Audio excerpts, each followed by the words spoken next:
വ്ളോഗിൽ നമ്മളെ മെയിൻ താരം ഫുഡ് തന്നെയാണ്. അനിയത്തി അവളുടെ ഹസ്ബൻഡിൻ്റെ അടുത്തേക്ക് പോവുകയാണ്. സോ അവൾക്ക് പോകുമ്പോൾ കൊണ്ടുപോകാൻ വേണ്ടിയിട്ട് കുറച്ച് ഐറ്റംസ് ഒക്കെ ഉണ്ടാക്കണം. അത് എന്തൊക്കെയാണെന്നും എങ്ങനെയൊക്കെയാണെന്നൊക്കെ നമ്മൾ ഡീറ്റെയിൽഡ് ആയിട്ട് തന്നെ ഇതിൽ ഇൻക്ലൂഡ് ചെയ്തിട്ടുണ്ട്. ചിക്കനും ബീഫും ഒക്കെ കഴുകി സെറ്റ് ആക്കിയതിന് ശേഷം നമ്മൾ കുറച്ച് ഉള്ളി, ഇഞ്ചി അങ്ങനത്തെ ഐറ്റംസ് ഒക്കെ ഉണ്ടല്ലോ, അതും കൂടെ അങ്ങോട്ട് ആക്കി വെച്ചിട്ടുണ്ട്. ഇനി നേരെ പരിപാടിയിലോട്ട് കിടക്കാം. ആദ്യം തന്നെ നമ്മൾ റെഡിയാക്കാൻ പോകുന്നത് പുളിയിഞ്ചിയാണ്. അപ്പോൾ അതിലേക്കുള്ള ഇഞ്ചി, ചെറിയ ഉള്ളി, പച്ചമുളക്, ഈ 3 ഐറ്റംസും എണ്ണയിലിട്ട് നന്നായിട്ട് തന്നെ മൊരിയിക്കാൻ നോക്കുവാണ്. അപ്പോൾ അതൊക്കെ അവിടെ ആയിക്കോട്ടെ. അനിയത്തിക്ക് ഇവിടെ പരിപാടി എന്താണെന്ന് വെച്ചാൽ നമ്മൾ ചിക്കൻ കടായി ഉണ്ടല്ലോ, കടായി ചിക്കൻ അല്ലേ, അങ്ങനെയും പറയാം. എന്തായാലും അത് ഉണ്ടാക്കുന്നുണ്ട്. അപ്പോൾ അതിലേക്കുള്ള ആ ഒരു ഉള്ളി കാര്യങ്ങളൊക്കെ ഒന്ന് സെറ്റാക്കി തരുവാണ്. ചിക്കൻ കടായിക്കുള്ള ചിക്കനൊക്കെ ജസ്റ്റ് ഒന്ന് മസാല പുരട്ടിയെടുക്കുവാണ്. ഇനി ഇത് ഫ്രൈ ആക്കണമല്ലോ, അപ്പോൾ കുറച്ച് നേരം അവിടെ പിടിച്ച് കിടന്നോട്ടേ എന്ന് വിചാരിച്ചിട്ട് നമ്മൾ ഒരുപാട് മുളക് കാര്യങ്ങളൊന്നും ഇടണില്ല കേട്ടോ. കാരണം അവളുടെ ഹസ്ബൻഡിന് എരിവ് എന്ന് പറഞ്ഞ സാധനം അങ്ങോട്ട് ഓവറായ പിന്നെ പോയി കാര്യം.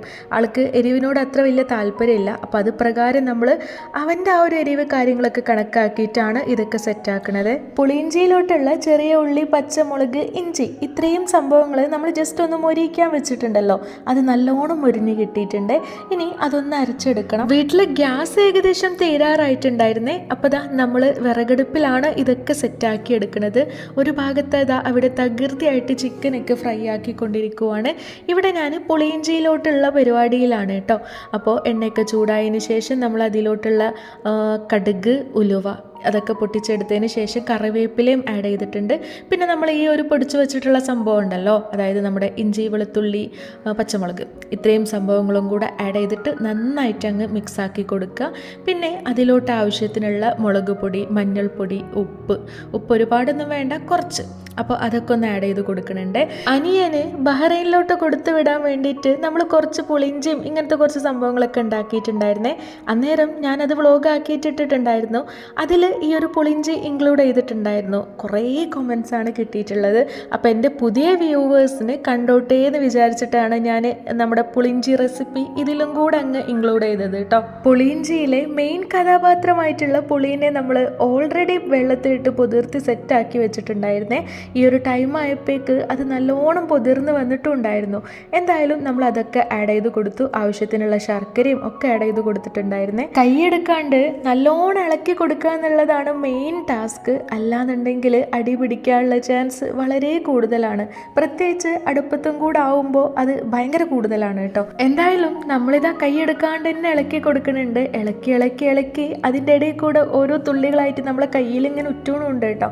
അത് വേറെ വിഷയം. അതൊക്കെ പോട്ടെ, നമ്മളെ പ്രിയപ്പെട്ടവർക്ക് വേണ്ടിയിട്ട് നമ്മൾ കുറച്ചൊക്കെ കഷ്ടപ്പെടേണ്ടി വരുമല്ലോ. ഈ അടുപ്പത്ത് ഞാൻ പുളിഞ്ചി റെഡിയാക്കുമ്പോഴേക്ക് തൊട്ടടുപ്പത്ത് തന്നെ അനിയത്തിയത അവിടെ ചിക്കൻ ഫ്രൈയും കൂടെ ആക്കി എടുക്കുന്നുണ്ട് കേട്ടോ. അപ്പോൾ അതെന്തായി എങ്ങനെയാണെന്നൊക്കെ അറിയാൻ വേണ്ടിയിട്ട് ഞാനൊന്ന് ചെന്ന് മെയിൻ ആവാന്നൊക്കെ പറയില്ലേ, ആ പരിപാടിയാണ് അവിടെ നടക്കുന്നത്. ബീഫ് അത്യാവശ്യം ക്വാണ്ടിറ്റി ഉള്ളതുകൊണ്ട് തന്നെ നമ്മളെ വീട്ടിലെ വലിയൊരു മൺകലം തന്നെ എടുത്തിട്ടുണ്ട്. ഇത് ആക്ച്വലി ഉമ്മച്ചി ചോറ് വെക്കാന്ന് പറഞ്ഞിട്ട് വാങ്ങിയതായിരുന്നേ. റൈസ് കുക്കർ കിട്ടിയ പിന്നെ നമ്മൾ അതിൽ തന്നെ ചോറൊക്കെ റെഡിയാക്കലുള്ളൂ. എന്തായാലും ഈ ഒരു മൺകലം ഞാൻ രാവിലെ തന്നെ കഴുകി സെറ്റാക്കി വെച്ചിട്ടുണ്ടായിരുന്നു. ഇനി നമുക്ക് ഇതിലോട്ട് നമ്മൾ കഴുകി വൃത്തിയാക്കി വെച്ചിട്ടുള്ള ബീഫ് അങ്ങോട്ട് ഇട്ട് കൊടുക്കാം.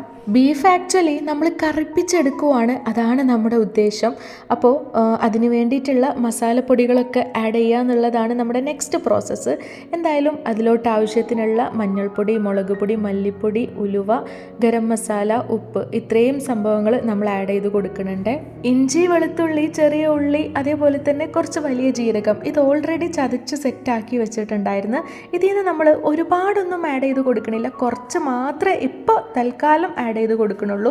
ബാക്കി നമുക്ക് നമ്മൾ ഇത് ജസ്റ്റ് തൂമിക്കണ ആ ഒരു ടൈം ഉണ്ടല്ലോ, അന്നേരം ഇട്ട് കൊടുക്കാമെന്ന് വിചാരിച്ചിട്ടാണ്. അങ്ങനെ ദാ എല്ലാം കൂടെ ആഡ് ചെയ്തിട്ട് ആവശ്യത്തിനുള്ള വളരെ കുറച്ച് വെള്ളം, ഒരുപാട് വെള്ളമായാൽ പോയി കാര്യം, ഒരു 2-3 കപ്പ് എങ്ങാണ്ടേ നമ്മൾ ഒഴിച്ചു കൊടുത്തിട്ടുള്ളൂ. അങ്ങനെ ദാ അതൊക്കെ നന്നായിട്ട് തന്നെ കൈ വെച്ചിട്ട് തന്നെ തിരുമ്മി സെറ്റാക്കി എടുക്കുവാണ്. എല്ലാ ഭാഗത്തും നന്നായിട്ട് തന്നെ ആയി കിട്ടണമല്ലോ. ചിക്കൻ പൊരി കഴിഞ്ഞതിൻ്റെ പുറകെ തന്നെയാണ് നമ്മൾ ബീഫും കൂടെ റെഡിയാക്കാൻ വെക്കണത്. അപ്പോൾ അടുപ്പിൽ നല്ല കണലൊക്കെ ഉണ്ടായിട്ടുണ്ടായിരുന്നേ. അതൊക്കെ ആ ആറി വരാൻ ടൈം ആവണല്ലേ ഉള്ളൂ. എന്തായാലും നമ്മളിതാ ബീഫും കൂടെ റെഡിയാക്കാൻ വെച്ചിട്ടുണ്ട്. ഇവിടെ പുളിയിഞ്ചൊക്കെ ഞാൻ നേരത്തെ പറഞ്ഞ പോലെ തള വന്ന് തുടങ്ങി കേട്ടോ. ഈ സമയത്ത് ഇതിൽ നിന്ന് കുഞ്ഞു കുഞ്ഞു തുള്ളികളായിട്ട് ഇങ്ങനെ മേത്തേക്ക് തെറിക്കാനുള്ള ചാൻസ് വളരെ കൂടുതലാണ്. അപ്പോൾ നല്ല കിടിലൻ പുളിയിഞ്ചി തന്നെയാണ്. നിങ്ങൾ ട്രൈ ആക്കാത്തവരുണ്ടെന്നുണ്ടെങ്കിൽ ഇതുപോലൊന്ന് ട്രൈ ആക്കി നോക്ക്. പുളിയിഞ്ചി അങ്ങനെ സെറ്റായി കിട്ടിയിട്ടുണ്ട്. നമ്മൾ വിചാരിച്ച പോലെ തന്നെ നല്ല ഡാർക്ക് കളറായിട്ട് തന്നെ കിട്ടിയിട്ടുണ്ട്. പുളിയിഞ്ചിയിൽ റൈസ് പൗഡർ ഒന്നും നമ്മൾ ആഡ് ചെയ്ത് കൊടുക്കാറില്ല. ചിലരൊക്കെ അങ്ങനെ ആഡ് ചെയ്യുന്നത് ഞാൻ കണ്ടിട്ടുണ്ട്. നമ്മളതൊന്നും ആഡ് ചെയ്യില്ല. അതാണ് ഞാനത് പ്രത്യേകം എടുത്തു പറഞ്ഞത്. എന്തായാലും ആ ഒരു സെയിം അടുപ്പത്ത് തന്നെ നമ്മളിതാ പാത്രം മാറ്റി കൊടുത്തിട്ടുണ്ട്. ഇനി നമ്മുടെ അടുത്ത പരിപാടി തുടങ്ങുവാണ്. നമ്മൾ ചിക്കൻ കടായിയാണ് ഇനി ഉണ്ടാക്കാൻ പോണത്. നമ്മൾ ചിക്കൻ പൊരിച്ചിട്ടുള്ള ആ ഒരു സെയിം ഓയിലിൽ തന്നെ ചിക്കൻ കടായി ഉണ്ടാക്കണം. ആ ഒരു ടേസ്റ്റ് വേറെ തന്നെയാണ്. കടായി ചിക്കൻ എന്ന് പറയുമ്പോൾ തന്നെ ഒരു എണ്ണയിലുള്ള കളിയാണല്ലോ. ചിക്കൻ ഫ്രൈ ആക്കിയപ്പോൾ ബാലൻസ് വന്നിട്ടുള്ള ആ ഒരു വെളിച്ചെണ്ണയൊക്കെ നമ്മൾ അങ്ങോട്ട് ആഡ് ചെയ്ത് കൊടുത്തിട്ടുണ്ട്. അതിൽ നമ്മൾ വലിയ ഉള്ളിയും കറിവേപ്പിലയും നന്നായിട്ട് തന്നെ വഴറ്റിയെടുക്കുന്നുണ്ട് കേട്ടോ. തക്കാളി പിന്നെ നമ്മൾ ജ്യൂസ് ആക്കിയിട്ട് അങ്ങോട്ട് ഒഴിക്കുകയാണ് ചെയ്തത്. ഈ ഒരു കടായി ചിക്കൻ എന്നല്ല, എന്ത് ഐറ്റംസ് ആണെന്നുണ്ടെങ്കിലും പല വീട്ടിലും പല റെസിപ്പി ആയിരിക്കും.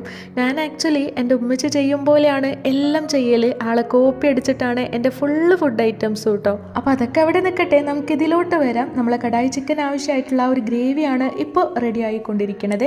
ഉള്ളിയും തക്കാളിയൊക്കെ വഴന്ന് സെറ്റായി കിട്ടിയിട്ടുണ്ട്. നമ്മൾ അതിലേക്ക് കുറച്ച് ജിഞ്ചർ ഗാർലിക് പേസ്റ്റും കൂടെ ആഡ് ചെയ്ത് കൊടുത്തതിന് പിന്നെ ആവശ്യത്തിനുള്ള പൗഡറുകളൊക്കെ, അതായത് നമ്മുടെ കുരുമുളക് പൊടി, മുളക് പൊടി, മഞ്ഞൾപ്പൊടി, ഉപ്പ്, ഗരം മസാല അതൊക്കെ ആഡ് ചെയ്ത് കൊടുത്തു. ദെൻ നമ്മൾ കുറച്ച് സോസ് ഐറ്റംസ്, അതായത് സോയാ സോസും പിന്നെ ടൊമാറ്റോ സോസും ആഡ് ചെയ്ത് കൊടുത്തിട്ടുണ്ട്. തൈരും ആഡ് ചെയ്ത് കൊടുത്തിട്ടുണ്ടായിരുന്നു. ഇനി ഇതെല്ലാം കൂടി നന്നായിട്ട് തന്നെ മിക്സ് ചെയ്ത് കൊടുക്കുകയാണ്. ക്യാപ്സിക്കം നമ്മൾ ആക്ച്വലി പറയാനിപ്പാനോട് വിട്ടു പോയതാണ് കേട്ടോ. അപ്പോൾ അത് നമ്മളിതിൽ ആഡ് ചെയ്ത് കൊടുത്തിട്ടില്ല. അതും കൂടെ ഉണ്ട് എന്നുണ്ടെങ്കിൽ കുറച്ചും കൂടെ ഉഷാറായേനെ. അപ്പോൾ നോ വേ, എന്തായാലും അതവിടെ നിൽക്കട്ടെ. കടായി ചിക്കനും നിങ്ങൾക്ക് അത്ര വലിയ കളറൊന്നും ഫീൽ ചെയ്യൂല. ഇനി അഥവാ നിങ്ങൾക്ക് അങ്ങനെ തോന്നുവാണെന്നുണ്ടെങ്കിൽ എൻ്റെ ഫോണിൻ്റെ ഫിൽറ്റർ മാത്രമാണിത്. ഞാൻ പറഞ്ഞല്ലോ ആൾക്ക് എരിവിനോട് അത്ര വലിയ താല്പര്യമില്ല എന്നുള്ളത്. അപ്പോൾ ആളുടെ താല്പര്യപ്രകാരമാണ് നമ്മൾ ഇതൊക്കെ സെറ്റാക്കി എടുക്കുന്നത്. കടായി റെഡിയായ സ്ഥിതിക്ക് നമുക്കിനി ബീഫിൻ്റെ ബാക്കി പരിപാടിയിലോട്ട് കിടക്കാം. ബീഫ് ഓൾറെഡി നമ്മൾ വേവിച്ച് വെച്ചിട്ടുണ്ടായിരുന്നല്ലോ. ഇനി നമുക്കതിനെ കറുപ്പിച്ച് നല്ല സുന്ദര കുട്ടപ്പനാക്കിയെടുക്കാം. അങ്ങനെതാ ചൂടായ വെളിച്ചെണ്ണയിലോട്ട് നമ്മൾ കുനുകുനാന്നരിഞ്ഞ് വെച്ചിട്ടുള്ള വെല്ലുള്ളി അങ്ങോട്ട് ആഡ് ചെയ്ത് കൊടുക്കുന്നുണ്ട്. പിന്നെ കുറച്ചധികം കറിവേപ്പിലയും കൂടെ ആഡ് ചെയ്യുന്നുണ്ട് കേട്ടോ. ദെൻ കുറച്ച് മഞ്ഞൾപ്പൊടിയും മുളക് പൊടിയും കൂടെ അങ്ങോട്ട് ആഡ് ചെയ്ത് കൊടുക്കുക. ഈ ഒരു ടൈമിൽ തന്നെയാണ് നമ്മൾ ബാക്കിയുള്ള ആ ഒരു ജിഞ്ചർ ഗാർലിക് പേസ്റ്റും കൂടെ ആഡ് ചെയ്ത് കൊടുക്കേണ്ടത്. ഞാനത് വിട്ടുപോയിട്ടുണ്ടായിരുന്നേ, പിന്നെ പിഴങ്ങാണ്ട് ആഡ് ചെയ്ത് കൊടുത്തു എന്ന് മാത്രം. എന്തായാലും ഇതൊക്കെ നന്നായിട്ട് തന്നെ സെറ്റായ സ്ഥിതിക്ക് നമ്മൾ റെഡിയാക്കി വെച്ചിട്ടുള്ള ആ ബീഫും കൂടെ അങ്ങോട്ട് ഇട്ട് കൊടുത്തിട്ട് നന്നായിട്ട് അങ്ങോട്ട് ഇളക്കി അങ്ങോട്ട് എടുക്കുക എന്നുള്ളതാണ് മെയിൻ ടാസ്ക്. ഞാൻ ഓൾറെഡി പറഞ്ഞല്ലോ നമ്മൾ ഇതിനെ അങ്ങോട്ട് കറുപ്പിച്ചെടുക്കുവാണ് എന്നുള്ളത്. അപ്പോൾ നല്ലോണം പണിയെടുക്കുക തന്നെ വേണം. അതായത് കൈയെടുക്കാണ്ട് തന്നെ ഇളക്കി കൊടുക്കണം. അപ്പോൾ അതൊക്കെ കണ്ടിട്ട് നമ്മൾ ഏകദേശം ഒരു പാകത്തെ വേവായപ്പോൾ തന്നെ എടുത്തിട്ടുണ്ടായിരുന്നു അടുപ്പത്തുനിന്ന് ബീഫ്. കാരണം നമ്മളിങ്ങനെ വല്ലാണ്ട് ഇളക്കുവാണെന്നുണ്ടെങ്കിൽ ഇതിങ്ങനെ ഇളകി വിട്ടു പോകാനുള്ള ചാൻസ് ഉണ്ടല്ലോ. അതായത് ഇങ്ങനെ അളിപിളിയാവാനുള്ള ചാൻസ് വളരെ കൂടുതലാണ്, ഒരുപാട് വെന്താൽ. അതാണ് ഞാൻ പറയുന്നത്. അപ്പോൾ നമ്മൾ പാകത്തെ വേവിൽ തന്നെയാണ് എടുത്തിട്ടുള്ളത്. ഇളക്കണേൻ്റെ ഇടയിൽ കൂടെ തന്നെ നമ്മൾ ഇടയ്ക്കിടയ്ക്കായിട്ട് കുറച്ച് വെളിച്ചെണ്ണയും കുരുമുളക് പൊടിയും കൂടെ ഇങ്ങനെ വിതറി കൊടുക്കുന്നുണ്ട് കേട്ടോ. ഇതിലും നമ്മൾ വലിയ എരിവൊന്നും ആഡ് ചെയ്ത് കൊടുത്തിട്ടില്ല. അങ്ങനത്തെ ഗൈസ് നല്ല മൊരിഞ്ഞ സുന്ദര കുട്ടപ്പനായിട്ടുള്ള ബീഫ് ഇവിടെ സെറ്റായി കിട്ടിയിട്ടുണ്ട്. നല്ല അടിപൊളിയായിരുന്നു, നല്ല കിടിലൻ ടേസ്റ്റ് ആയിരുന്നു. അത് കഴിച്ചിട്ട് അവരുടെ റിവ്യൂ അതും അടിപൊളിയായിരുന്നു കേട്ടോ. വീട്ടിൽ കൊടുന്ന് വെച്ച മല്ലിയിലൊക്കെ തീർന്നുകൊണ്ട് തന്നെ ഇതിലേക്ക് ഞാൻ മല്ലിയിലൊന്നും ആഡ് ചെയ്ത് കൊടുക്കണില്ല കേട്ടോ. അതും കൂടെ ആഡ് ചെയ്ത് കൊടുത്തിനെങ്കിൽ സംഭവം കിടക്കിയേനെ. അതൊന്നും സീനില്ല. എന്തായാലും ഇതൊക്കെ അവർ കഴിക്കുന്ന ടൈമിൽ ഒന്നും കൂടെ എടുത്ത് ചൂടാക്കണമല്ലോ. അപ്പോഴൊക്കെ അങ്ങോട്ട് വിതറി കൊടുത്ത് സെറ്റാക്കിയാൽ മതി. എന്തായാലും ഇതാ നല്ല അടിപൊളിയായിട്ടുള്ള ബീഫൊക്കെ ഇവിടെ സെറ്റായി കിട്ടിയിട്ടുണ്ട്. മനസ്സിനൊരു സന്തോഷമാണ് കേട്ടോ. നമ്മൾ ഉണ്ടാക്കിയ സാധനം ഇങ്ങനെ നല്ല സൂപ്പറായിട്ട് കിട്ടുന്നത് കാണുമ്പോൾ ഒരു പ്രത്യേക ആശ്വാസമാണ്. അങ്ങനെ ചിക്കനുമായി ബീഫുമായി പുളിയിഞ്ചിയായി. ഇനി നമുക്ക് കുറച്ച് പാൽവായ്ക്കയും കൂടെ ഉണ്ടാക്കിയെടുക്കാം. ഒരു പഴത്തിനെ 4ആയി കട്ട് ചെയ്തിട്ട് കുനുകുനാന്നരിയണമെന്നുണ്ടെങ്കിൽ അങ്ങനെ മരിഞ്ഞെടുക്കാം. നമ്മളിങ്ങനെ റൗണ്ട് ആയിട്ടാണ് കട്ട് ചെയ്യല്ലേ. പഴം വേണമെങ്കിൽ നമുക്ക് നെയ്യിലും വയറ്റി സെറ്റാക്കി എടുക്കാം കേട്ടോ. തൽക്കാലം ഞാൻ നെയ്യിലൊന്നും വയറ്റിയെടുക്കണില്ല. എന്തായാലും ഇതവിടെ അതൊക്കെ കട്ട് ചെയ്ത് സെറ്റാക്കി വെച്ചിട്ടുണ്ട്. ദെൻ നമുക്കിത് ഉണ്ടാക്കാൻ വേണ്ടിയിട്ട് തുടങ്ങാം. സാബോനരി നമ്മൾ ഓൾറെഡി വേവിക്കാൻ വേണ്ടി വെച്ചിട്ടുണ്ടായിരുന്നേ. അത് ഏകദേശം തിളച്ച് സെറ്റായി വരുന്നുണ്ട്. അപ്പോൾ അതിലേക്ക് കുറച്ച് ഏലക്കായും പിന്നെ ആവശ്യത്തിനുള്ള പഞ്ചസാരയും കൂടെ അങ്ങോട്ട് ആഡ് ചെയ്ത് കൊടുക്കുന്നുണ്ട്. പാൽവാഴയ്ക്കൊക്കെ ഉണ്ടാക്കുമ്പോൾ നല്ല മധുരം വേണം കേട്ടോ, അതൊരു പ്രത്യേക വൈബാണ് അത്രയും മധുരത്തിൽ അത് കഴിക്കുമ്പോൾ. ഇവിടെ ഓളുടെ കെട്ടിയോന് എരിവ് മാത്രമല്ല ഗൈസ് പ്രശ്നം, മധുരവും പ്രശ്നമാണ്. മധുരം ഒട്ടും വേണ്ടെന്നല്ല, കുറച്ചൊക്കെ വേണം. എന്തായാലും ഞാനിത് അവിടെ ആവശ്യത്തിനുള്ള ഷുഗറൊക്കെ ആഡ് ചെയ്ത് കൊടുത്തിട്ടുണ്ട്. അതൊക്കെ ഒന്ന് ബാലൻസ് ചെയ്യാൻ വേണ്ടിയിട്ട് ഒരു നുള്ളുപ്പും കൂടെ അങ്ങോട്ട് ആഡ് ചെയ്ത് കൊടുക്കണുണ്ട്. പാല് നമ്മളുണ്ടല്ലോ 2 തവണയായിട്ടാണ് ഒഴിച്ചു കൊടുക്കുന്നത്. ആദ്യം നമ്മൾ കുറച്ച് ഒഴിച്ചു കൊടുത്തിട്ടുണ്ട്. അതൊക്കെ ഒന്ന് നന്നായിട്ട് മിക്സ് ആക്കി എടുത്തതിന് ശേഷം നമ്മൾ ഓൾറെഡി കട്ട് ചെയ്ത് വെച്ചിട്ടുള്ള ഈ പഴം ഉണ്ടല്ലോ അതും കൂടെ അങ്ങോട്ട് ആഡ് ചെയ്ത് കൊടുക്കാം. ഇതിങ്ങനെ ആഡ് ചെയ്യണമെന്നുണ്ടെങ്കിൽ ഇങ്ങനെ ആഡ് ചെയ്യാം. പിന്നെ ഞാൻ നേരത്തെ പറഞ്ഞല്ലോ നെയ്യിൽ വഴറ്റിയിട്ട് ഇട്ട് കൊടുക്കുകയാണെന്നുണ്ടെങ്കിൽ അങ്ങനെ ഇട്ട് കൊടുത്താലും മതി. എന്തായാലും നമ്മളിത് ഇങ്ങനെ അങ്ങോട്ട് ആഡ് ചെയ്ത് കൊടുത്തേക്കാണേ. ദെൻ ബാക്കിയുള്ള പാലും കൂടെ നമ്മൾ ആഡ് ചെയ്തിട്ട് നന്നായിട്ട് തന്നെ ഒന്ന് സെറ്റാക്കി എടുക്കണം. നട്ട്സും റേസിൻസൊക്കെ നെയ്യിൽ വറുത്ത് അതും കൂടി അങ്ങോട്ട് ആഡ് ചെയ്ത് കൊടുക്കാന്നല്ലാണ്ട് പ്രത്യേകിച്ച് വലിയ പരിപാടിയൊന്നും ഇനി ഇതിൽ വരുന്നില്ല കേട്ടോ. അങ്ങനെതാ നല്ല അടിപൊളിയായിട്ടുള്ള പാൽവാഴക്ക ഇവിടെ റെഡി ആയിട്ടുണ്ട്. ഇവിടം കൊണ്ടൊന്നും നമ്മൾ വീഡിയോ തീരുന്നില്ല. ഇനി ഇതൊക്കെ പാക്ക് ആക്കുന്നതും പെട്ടി പാക്ക് ചെയ്യണതും എല്ലാം കൂടി ആയിട്ട് വേറൊരു വീഡിയോ കൂടെ ഇതിൻ്റെ പുറകെ വരുന്നുണ്ട്. എല്ലാം കൂടെ ഞാൻ ഇതിൽ ഇൻക്ലൂഡ് ചെയ്യുവാണെന്നുണ്ടെങ്കിൽ ഇത് ഭയങ്കര ലെങ്തായി പോകും. അപ്പോൾ കാണാൻ നിങ്ങൾക്കും ബോറടിക്കാനുള്ള ചാൻസ് വളരെ കൂടുതലാണ്. ബാക്കി വിശേഷങ്ങളൊക്കെ ആയിട്ട് നമ്മൾ നെക്സ്റ്റ് വീഡിയോയിൽ എന്തായാലും വരുന്നതായിരിക്കും. ഈ ഒരു വീഡിയോ നിങ്ങൾക്ക് എത്രത്തോളം ഇഷ്ടമായി എന്ന് എനിക്കറിയില്ല. നിങ്ങൾക്കിത് യൂസ്ഫുൾ ആയി തോന്നുവാണെന്നുണ്ടെങ്കിൽ ജസ്റ്റ് ഒന്ന് ലൈക്ക് ചെയ്യണേ. നിങ്ങളെ ഫീഡ്ബാക്കൊക്കെ കമൻറ്റ് ബോക്സുമായി എന്നെ ഒന്ന് അറിയിക്കുകയും കൂടെ ചെയ്യാം. അപ്പോൾ ഇൻഷാ അല്ലാ നമുക്കിനി നെക്സ്റ്റ് വീഡിയോയിൽ കാണാം. Anyway thanks for watching.